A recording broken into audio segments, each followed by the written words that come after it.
রিজিক বৃদ্ধির জন্য কিছু আমল আছে, তার মধ্যে শ্রেষ্ঠ আমল হচ্ছে নামাজ, এর সাথে চাশতের নামাজ পড়া। চাশত মানে সলাতুদ দুহা, এর আগে ইশরাকের নামাজ আছে। রিজিক বৃদ্ধির জন্য আত্মীয়তার সম্পর্ক বজায় রাখতে হয়, আত্মীয়তার সম্পর্ক বজায় রাখলে রিজিক প্রশস্ত হবে। বেশি বেশি যে আল্লাহ জিকির করে এবং কোরআন তেলাওয়াত করে তার রিজিক বাড়ে আলহামদুলিল্লাহ, এবং যে আল্লাহর রাস্তায় খরচ করে তার রিজিক বাড়ে ইনশাআল্লাহ। এই রিজিক বাড়ার কিছু পলিসি আছে। সবচেয়ে শ্রেষ্ঠটা হচ্ছে নামাজ, আল্লাহর জিকির তেলাওয়াত, এরপর আমলের মধ্যে আত্মীয়তার সম্পর্ক বজায় রাখা। নবীজি বলছেন কেউ যদি চায় যে তার রিজিকটা লম্বা হোক, হায়াতটা লম্বা হোক, সে যেন আত্মীয়তার সম্পর্ক বজায় রাখে। আত্মীয়তার সম্পর্ক এখন আস্তে আস্তে নষ্ট হয়ে যাচ্ছে না? খেয়াল করে দেখেন, আত্মীয়তার সম্পর্ক আপনি বজায় রাখবেন। মনে রাখবেন, আমি বারবার একটা কথা বলেছি আপনাদের ওয়াজ মাহফিলে, যে পৃথিবীতে যে কাজই করবেন আল্লাহর সন্তুষ্টির জন্য করবেন। আত্মীয়তার সম্পর্ক বজায় রাখবেন আল্লাহর সন্তুষ্টির জন্যে, তাদের কাছে কিছু পাওয়ার আশায় না। যখনই আপনি কারো কাছে কিছু পাওয়ার আশা করবেন আপনি কষ্ট পাবেন। যখনই কারো কাছে কিছু পাওয়ার আশা করবেন আপনি কষ্ট পাবেন। কারো কাছে এত বেশি পাওয়ার আশা করবেন না। কার কাছে পাওয়ার আশা করবেন? আল্লাহর কাছে, যে আমি এই কাজটা করছি, আল্লাহ আমাকে পুরস্কার দিবে ইনশাআল্লাহ।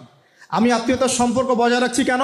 আল্লাহর কাছে রিজিকে বরকতের আশায়, আল্লাহর সন্তুষ্টির জন্যে। মনে রাখবেন প্রিয় ভাইয়েরা, আমল কবুল হওয়ার শর্ত মোটামুটি তিনটা। কয়টা? এক নাম্বার, আমলগুলো হতে হবে আল্লাহর সন্তুষ্টির জন্য, এক। দুই নাম্বার, আমলটা হতে হবে রাসূলুল্লাহ সাল্লাল্লাহু আলাইহি ওয়াসাল্লামের পদ্ধতিতে, অন্য কারো পদ্ধতিতে নয়। তিন নাম্বার, আমলটা করার জন্যে আপনার রিজিকটা হতে হবে হালাল। হারাম রিজিকের আমল আল্লাহর কাছে কবুল হয় না। আল্লাহ পাক আমাদের সবাইকে হালাল রিজিকের ব্যবস্থা করে দিন এবং রিজিকটাকে প্রশস্ত করুন, আমিন। তো রিজিক লেখা হয়ে গেছে, দুই। তিন নাম্বার, লেখা হয়ে গেছে এ ব্যক্তি কি কি কাজ করবে দুনিয়ায়, এ ব্যক্তি দুনিয়ায় কি কি কাজ করবে সব লেখা হয়ে গেছে। এখন যদি একটা চোর বলে যে আল্লাহ পাক আমার তাকদিরে লিখেছিলেন যে আমি চুরি করব, তাই আমি চুরি করেছি। এখন যদি একজন ধর্ষক বলে আল্লাহ আমার তাকদিরে লিখেছিল যে আমি ধর্ষণ করব, তাই ধর্ষণ করেছি। এখন যদি যারা এই জনগণের কিছু সম্পদ আত্মসাৎ করে খেয়ে ফেলছে তারা যদি বলে আল্লাহ তাকদিরে লিখছিলেন জন্যই দুর্নীতি করেছি, তাহলে কথাটা কি হবে? গ্রহণযোগ্য হবে? এখন যদি দলিল দেয় তাকদিরে তো লেখা ছিল। এই আকিদাটার নাম হচ্ছে জাবারিয়া আকিদা। কি আকিদা? জাবারিয়া। এমন একজন ব্যক্তি উমর রাদিয়াল্লাহু আনহুর দরবারে এসেছিল, চোর চুরি করেছে, ধরা পড়েছে। উমর রাদিয়াল্লাহু আনহু বলেছেন হাত কেটে ফেলো। তখন সে বলছে যে আমার হাত তো কাটা যাবে না। কেন? আল্লাহ পাক তাকদিরে লিখেছেন আমি চুরি করব, তাই চুরি করেছে। তো উমর রাদিয়াল্লাহু আনহুর সামনে এই কথাটা বলেছে। আর উমর রাদিয়াল্লাহু আনহু কি বিচক্ষণ মানুষ ছিলেন না বোকাশোকা ছিলেন? বলেন, তার মতো শাসক পাওয়া যাবে? তার মতো আরো একজন শাসক আসবে ইনশাআল্লাহ পৃথিবীতে। তার নাম কি? নবী ঈসা আলাইহিস সালাম ইনশাআল্লাহ তাআলা। এবং তার আগে আরো একজন ইমাম আসবেন। তার নাম কি? তার নাম হচ্ছে মুহাম্মদ। কি নাম? তার নাম মুহাম্মদ, তার উপাধি হচ্ছে মাহদি। কখন আসবেন? যখন পৃথিবীতে যুদ্ধ বিগ্রহ ছড়িয়ে পড়বে, ব্যাপক আকারে মালহামা চলবে, তখন আসবেন। কাদের পক্ষে আসবেন? মুসলিমদের পক্ষে। কি উদ্দেশ্যে আসবেন? সারা বিশ্বে জুলুম তুলে ফেলার জন্য। এবং আরেকটা কি উদ্দেশ্য? ওই জেরুজালেম উদ্ধার করার জন্য। কোন জেরুজালেম? যেটা এখন ইহুদিরা দখল করে আছে। চারপাশে আরবরা, মাঝখানে ও কেমন করে দখল করে আছে?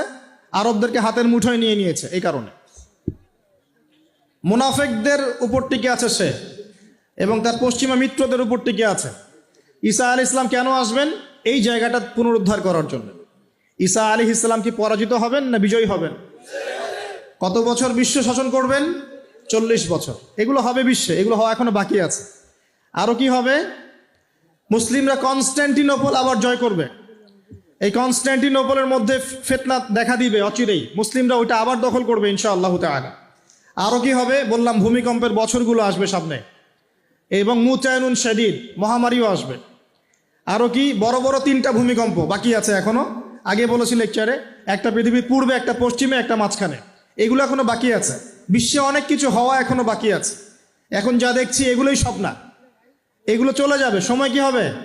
চলে যাবে। আরো নতুন সময় আসবে ইনশাআল্লাহ তাআলা। আমাদের দায়িত্ব কি? আমাদের দায়িত্ব পরিস্থিতি বুঝে দিন ধরে রাখা, আমল করা এবং মানুষকে দিনের দিকে আহ্বান করা। আমরা যদি দায়িত্ব পালন না করি তাহলে কি হবে? আল্লাহ পাক আমাদেরকে সরিয়ে দিয়ে নতুন কওম নিয়ে আসবেন। আল্লাহ পাক সূরা মুহাম্মাদে বলেছেন, ওয়া ইন তাতাওয়াল্লাউ, তোমরা যদি মুখ ফিরিয়ে নাও, ইয়াস্তাবদিল কওমান গায়রাকুম, আল্লাহ পাক নতুন কওমকে তোমাদের জায়গায় স্থলাভিষিক্ত করবেন। সুম্মা লা ইয়াকুনু আমসালাকুম, তারা তোমাদের মতো হবে না, মানে আমাদের মতো অপদার্থ হবে না। উম্মার বিজয়ের শর্ত কি?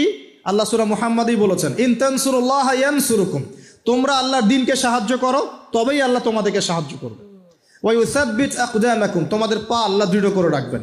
আমরা আল্লাহকে সাহায্য না করলে আল্লাহ পাক আমাদেরকে সাহায্য করবেন না। সিম্পল।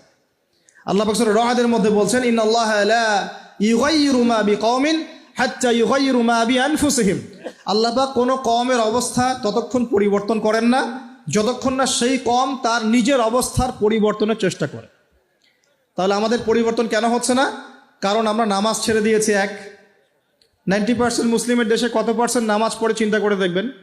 আমরা কোরআন ছেড়ে দিয়েছি। 90% মুসলিমের দেশে কত পার্সেন্ট বিশুদ্ধ করে কোরআন তেলাওয়াত করতে পারে একটু খোঁজ নিয়ে দেখবেন। কোরআন শুমারি করে দেখেন, নামাজ শুমারি করে দেখেন, তাহলে বুঝতে পারবেন। আর যারা কোরআন পড়তে জানে তাদের মধ্যে কত পার্সেন্ট কোরআনের অর্থটা বোঝে, এটা আরও বড় বিষয়। তারপরে আবার কারা মেনে চলে, এটা আরও বড় বিষয়। আর আমরা কতজন মানুষ দিন ইসলামকে সামগ্রিক দিন হিসেবে মানি, এটাও একটা বড় বিষয়। আমরা মানি ঠিকই, আংশিক। যেমন ইবাদত বন্দেগীর জীবনে মুসলমান, অর্থনৈতিক জীবনে গিয়ে আবার সুদখোর, এমন না বিষয়টা? এমন হয় না বিষয়টা? ইবাদত বন্দেগীর জীবনে আমি পাক্কা মুসলিম, কপালে সেজদার দাগ আছে মাশাল্লাহ, দাড়ি টুপিও আছে মাশাল্লাহ, কিন্তু ব্যবসায় গিয়ে মাপে কম দিচ্ছি না, ব্যবসায় গিয়ে আমি হারাম ভেজাল দিচ্ছি কিনা, এরকম হচ্ছে কি না? হচ্ছে। কিন্তু সে কিন্তু মুসলিম এবং নামাজও পড়ে। তা আমাদের সমস্যা ভাই এখানেই। এখন এই সমস্যাটা সলভ করলে ইনশাল্লাহ সব সমস্যা সলভ হয়ে যাবে ইনশাল্লাহ। সমস্যাটা কি? আমরা ইসলামটাকে আংশিকভাবে মানি, পরিপূর্ণ জীবনে ইসলাম বাস্তবায়ন করতে পারছি না। আপনি হয়তো কেউই পারছি না। ফখর করলে বলার নাই যে আমি খুব পারছি, আসলে আমিও পারছি না। কারণ এই যুগে এটা পারাটা খুব ডিফিকাল্ট। এই যুগে পারাটা কি খুবই কঠিন, কিন্তু এটাই তো এই যুগের চ্যালেঞ্জ। নবীজি বলেছেন, তোমাদের সামনে এমন যুগ আসছে যে যুগে ঈমান ধরে রাখাটা হাতের মধ্যে আগুন ধরে রাখার মতো হবে। তবে সুসংবাদ ওই যুগে তাদের জন্যে যারা আমার সুন্নতকে আবার জীবিত করতে পারবে।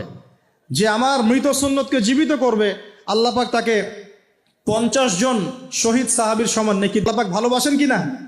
তাহলে এই পুরো মহাবিশ্ব সৃষ্টি করে আল্লাহ পাক কি মহাবিশ্বের মধ্যে ভালোবাসা ছড়িয়ে দেন নাই? আল্লাহ রাব্বুল আলামিন 6 দিনে মহাবিশ্ব সৃষ্টি করে মহাবিশ্বের সব জায়গায় যার যার কাজ তাকে বুঝিয়ে দিলেন। কোন গ্রহ কি কাজ করবে, কোন সৌরজগৎ কেমন করে চলবে, দুনিয়া কিভাবে ঘুরবে, সূর্য কিভাবে উঠবে, চাঁদ কিভাবে আসবে, কোন মাখলুক কি কাজ করবে, ফেরেশতাদের কাজ কি হবে, ইত্যাদি ইত্যাদি।